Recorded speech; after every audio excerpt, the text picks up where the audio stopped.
السلام علیکم every one. اگر آپ نے میرے چینل کو اب تک سبسکرائب نہیں کیا تو پلیز میرے چینل کو سبسکرائب کر دیں. تم سے باتیں کر کے مجھے بہت سکون ملتا ہے عشا. چاہے آنے والے وقت میں میرے جتنے بھی دوست بنے مگر تمہاری جگہ کبھی کوئی نہیں لے سکے گا. وہ مسکرا رہی تھی اور عشا کو اس کی مسکراہٹ دے کر ایک اطمینان سا ہو رہا تھا. پھر تو میں بہت خوش قسمت ہوں. وہ جھک کر اس کی ناک پر انگلی رکھتی مسکرائی. اب چلو آؤ میوزیکل چیئر کھیلتے ہیں. وہ اس کا ہاتھ تھامے بچوں کے قریب لائی. بہت سی کرسیاں ایک قطار میں جمع تھیں اور بہت سے بچے ان کے ارد گرد گانے کی آواز پر گھومتے اور گانا رکتے ہی وہ کرسیوں کی طرف دوڑتے. ان میں سے کچھ ان پر بیٹھ جاتے جبکہ کچھ افسوس کے ساتھ گیم سے باہر ہو جاتے. فدار سمیت حنا اور عشا بھی اس گیم میں شامل ہوتی. اپنے کہکوں سے اس چھوٹی سی تقریب میں رونق جمائے ہوئے تھیں. وہ سفید فراق پہنے سفید ہی حجاب اوڑھے بچوں کے بیچ بھاگتی اور ہنستی ایک اندھیرے کونے میں کھڑے اس مضبوط شخص کو خود پر فدا ہونے پر مجبور کر رہی تھی. وہ دیوار سے ٹیک لگائے ایک ٹانگ پیچھے دیوار سے ٹیکے ایک ہاتھ سینے پر رکھے ایک خوبصورت سی مسکراہٹ لیے اپنی اس پیاری سی بیوی کو بہت غور سے دیکھ رہا تھا. ہر چیز سے بے نیاز اسے اپنے ارد گرد بس اسی کی ہنسی سنائی دے رہی تھی. ایک دم گانا رکا. وہ تیزی سے کرسی کی طرف بڑھی مگر وہ گھنگریالے بالوں والی لڑکی سپیڈ لگاتی اس سے ایک سیکنڈ پہلے ہی کرسی پر برا جمان ہو چکی تھی. سب کا ایک بھرپور کہکا گونجا. آہ میں تو آؤٹ ہو گئی. وہ دونوں ہاتھ کمر پر رکھتی کھل کر ہنسی اور وہ ہنسی اس بے رحم انسان کے دل سے پرسیدہ تیر کی طرح لگی. اس نے بے اختیار ہی اپنے دل کے مقام پر ہاتھ رکھا. وہ حنا کو فدار کے حوالے کرتی ہر طرف تیز تیز نگاہیں دوڑا رہی تھی. شاید کسی کو ڈھونڈ رہی تھی. سلطان کی مسکراہٹ گہری ہوئی. عشا نے موبائل کان سے لگاتے لگایا تو سلطان کے موبائل کی گھنٹی نے شور مچایا. وہ مسکراتا ہوا فون کان سے لگا گیا. کہاں ہیں آپ؟ تمہارے سامنے ہی. وہ آس پاس دیکھ رہی تھی. آہ کب ہیں یہاں؟ آنکھوں سے نہیں دل سے دیکھو لڑکی نظر آ جاؤں گا. وہ ہنسی. دل کی آنکھیں بھلا کب سے ہونے لگی؟ لگتا ہے آپ کے دل کان ہاتھ اور یہاں تک کہ آپ کی گردن پر بھی آنکھیں ہیں اسی لیے آپ ہر جگہ بآسانی دیکھ لیتے ہیں. ایسا ہی سمجھ لو. فی الحال تو بتائیں کہاں ہیں؟ میرے دل کی آنکھیں نہیں ہیں. وہ اندھا ہے اس لیے آپ کو دیکھ نہیں پا رہا. وہ ایک آنکھ کو مسلتی بولی. وہ مسلسل ایسا کر رہی تھی. سلطان اسے ایسا کرتے کب سے دیکھ رہا تھا. اب چھوڑ بھی دو جان. جان میری بیچاری آنکھیں ہاتھ ہٹاؤ وہاں سے. سلطان کی آواز پر عشا نے ایک دم اپنی آنکھ سے ہاتھ ہٹاتے ارد گرد دیکھا. بھوت کہیں کے. وہ بڑبڑائیں اور چلتی ہوئی مین گیٹ کی طرف بڑھی. وہ باہر نکل کر سڑک پر اس کی گاڑی کو دیکھ رہی تھی جب اچانک اسے کسی نے پیچھے سے اپنی آغوش میں بھرتے اس کے کندھے پر سر رکھا. آہ ایک دم وہ چونکی مگر اگلے ہی پل وہ خوبصورت خوشبو محسوس کرتی شریر سا مسکرائی. جن ہیں آپ قسم سے کہیں بھی ٹپک پڑتے ہیں. سلطان نے کندھوں سے تھام کر اسے اپنے مقابل کیا. اور تم میری چھوٹی سی چڑیل. کہتے ہی وہ مسکرا دیا مگر اگلے ہی پل اس کی مسکراہٹ غائب ہوئی. وہ خوبصورت براؤن آنکھیں سرخ ہو چکی تھیں. یہ تمہاری آنکھوں کو کیا ہوا؟ وہ اسے چھو رہا تھا. آہ پتہ نہیں. اچانک سے کافی درد ہونے لگا اور ایک تو کچھ دنوں سے میرا منہ بہت زیادہ درد کر رہا ہے. وہ اپنے جبڑے پر ہاتھ رکھتی بولی، یہ ٹھیک ہو جائے گا کچھ دنوں تک۔ کہتے ہی سلطان نے جھک کر اس کی آنکھ کو دیکھتے ہوئے لب اس سرخ ہوئی آنکھ پر رکھے۔ وہ چھوٹی سی لڑکی ایک دم ہی پرسکون ہوئی تھی۔ کچھ پل بعد ہٹاتے وہ غور سے اس کی آنکھوں میں دیکھ رہا تھا۔ اب دوبارہ اسے انگلی سے چھونا مت۔ وہ اس بات میں سر ہلا گئی۔ میرے خیال سے ہمیں اب چلنا چاہیے۔ سلطان کی آواز پہ اس نے ایک گہری سانس بھری۔ بس 1 منٹ، میں شفا آنٹی اور حنا سے مل لوں، پھر چلتے ہیں۔ کہتی ہوئی وہ زن سے اندر داخل ہوئی۔ آرفن کیئر کی آج 20ویں سالگرہ تھی اور یہ چھوٹی سی تقریب سجائی گئی تھی جس میں 1-2 خاص مہمان مدعو تھے۔ بچوں کی ہنسی اور وہ رونق دیکھ کر وہ خوش تھی، وہ مسکرا رہی تھی۔ آپ جانتے ہیں، جب میں یہاں تھی تو ہر سال اس تقریب کا مجھے بے صبری سے انتظار رہتا تھا، کیونکہ آج کے دن یہاں سب آتے ہیں، بہت سے لوگ، ان کے ساتھ ان کے بچے بھی۔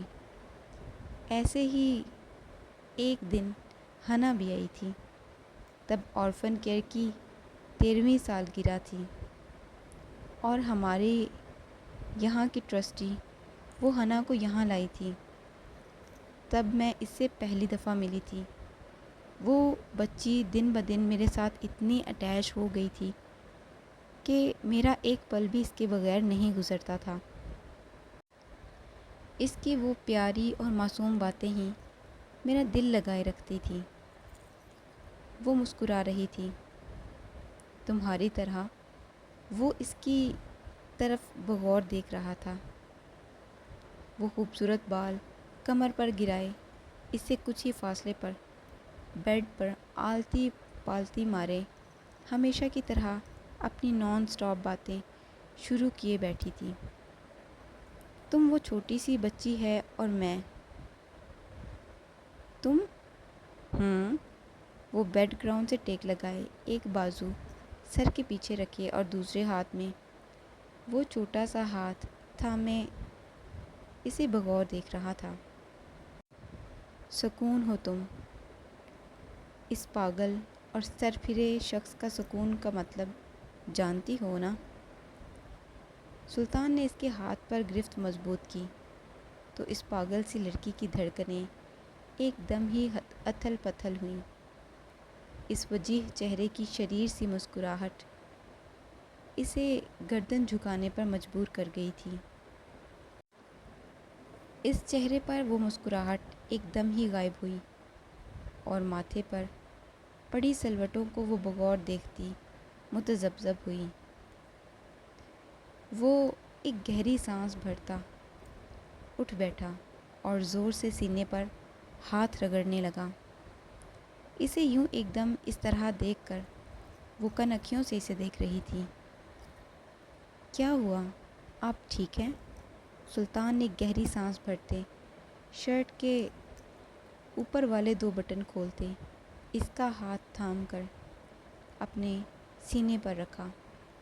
ابدر، تمہیں کیا ہوا اچانک؟ وہ تیز تیز سانسیں بھر رہا تھا۔ نہیں جانتا، بس ایک جلن یہاں اس جگہ، ایک شدید جلن محسوس ہوتی ہے۔ کیوں؟ نہیں جانتا۔ کیا آپ نے چیک کروایا؟ کیوں ہوتی ہے؟ وہ قریب ہوئی۔ سلطان نے نفی میں گردن ہلائی۔ آپ کو چیک تو کروانا چاہیے تھا نا؟ ابدر، آخر کیوں ہوتی ہے؟ اور اس کا کیا علاج ہے؟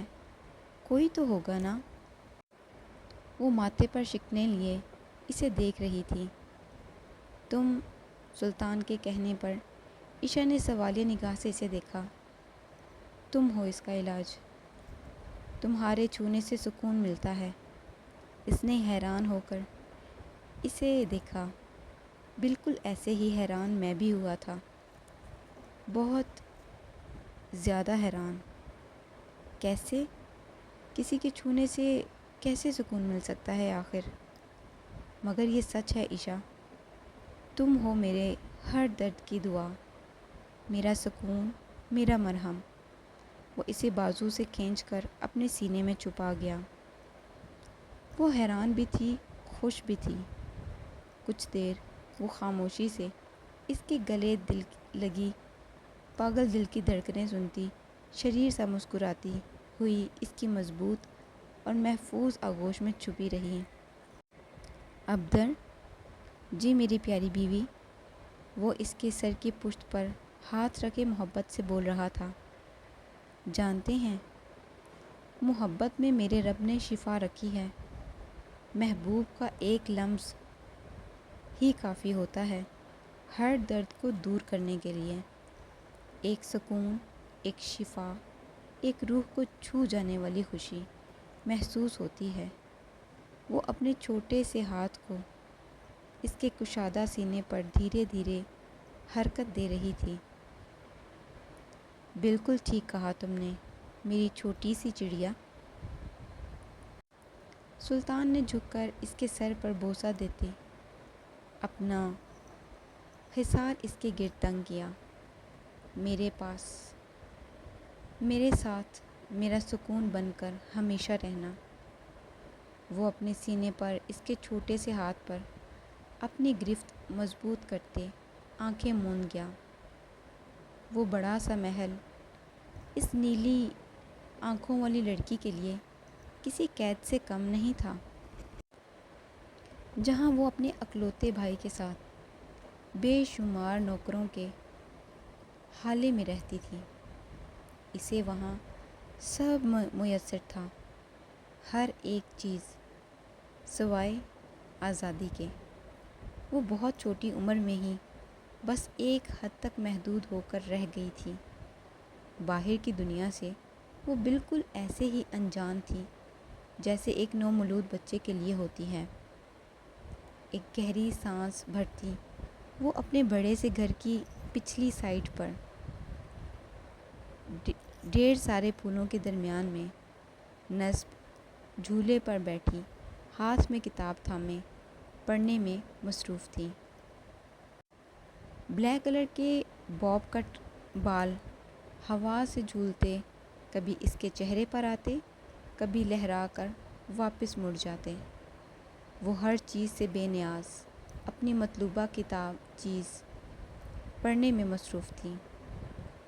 ہاتھ میں کتابوں کا ڈھیر تھامے وہ ایک محتاط سی نگاہ آس پاس دوڑاتا اس کی جانب آیا۔ مس ہولیا، یگید کے پکارنے پر وہ بنا دھیان دیے بیٹھی تھی۔ مس ہولیا، بلند آواز میں پکارتا وہ اسے اپنی طرف متوجہ کر گیا۔ وہ نیلی آنکھیں اس لمبے چوڑے آدمی سے ٹکرائیں تو وہ کچھ پل بنا پلکیں جھپکے اس کی آنکھوں کی طرف بغور دیکھتا رہا۔ او ہیلو مسٹر، وہ اس کے منہ کے قریب چٹکی بچاتی اسے حال میں لائی۔ کیا کام ہے اور تم یہاں کیا کر رہے ہو؟ کیوں، یہاں آنے پر پابندی ہے کیا؟ وہ اپنے اعصاب درست کرتا اب اپنی فارم میں آ چکا تھا۔ ہاں بالکل، یہاں آنے پر پابندی ہی ہے۔ تم یہاں کیا کر رہے ہو؟ پابندی ہوگی تمہارے ان پالتوؤں کے لیے، یگید الپ کے لیے نہیں محترمہ۔ وہ اس کے قریب سے گزرتا ہاتھ میں پکڑی کتابیں زور سے جھولے میں پھینکتا پینٹ کی جیب میں ہاتھ ڈالے کھڑا تھا۔ میری بات ذرا غور سے سنو مسٹر الپ۔ وہ انگلی کی نوک اس کی طرف کیے کھڑی تھی۔ نائس الپ، یگید نے آئی برو اچکا کر کہا۔ واٹ ایور، یہاں اس جگہ آنے کی اجازت کسی کو بھی نہیں ہے، پھر وہ چاہے بھائی جان کا کتنا بھی خاص دوست ہی کیوں نہ ہو۔ انڈرسٹوڈ؟ سو اگلی دفعہ یہاں آنے سے پہلے 1000 دفعہ سوچنا، کہتی ہوئی وہ اپنے بال جھٹکتی واپس مڑی تھی کہ یہ گیت نے اسے کلائی سے تھامتے اپنی جانب گھمایا۔ ہولیا نے ایک دم اس کے ہاتھ سے اپنی کلائی آزاد کی۔ مجھے ہاتھ مت لگاؤ، وہ فاصلے پر ہوئی۔ And you miss what ever, یہاں آنے سے مجھے تم کیا، تمہارا وہ پیارا بھائی جان اور تمہارے یہ پالتو کوئی بھی نہیں روک سکتا۔ میں ہر اس جگہ موجود ہوں گا جہاں جانے پر مجھے پابندی ہے۔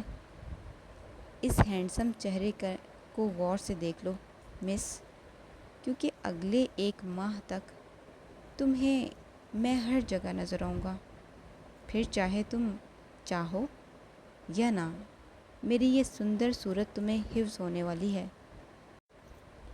Be ready. وہ ایک قدم قریب ہوتا، اپنی جیکٹ کو جھٹکتا، ایک نگاہ اس کی نیلی آنکھوں میں بغور دیکھتا۔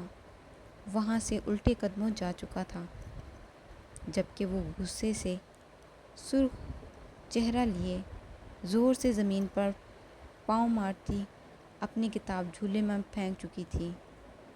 بلڈی ایڈیٹ، غصے سے کہتی وہ رخ موڑ گئی۔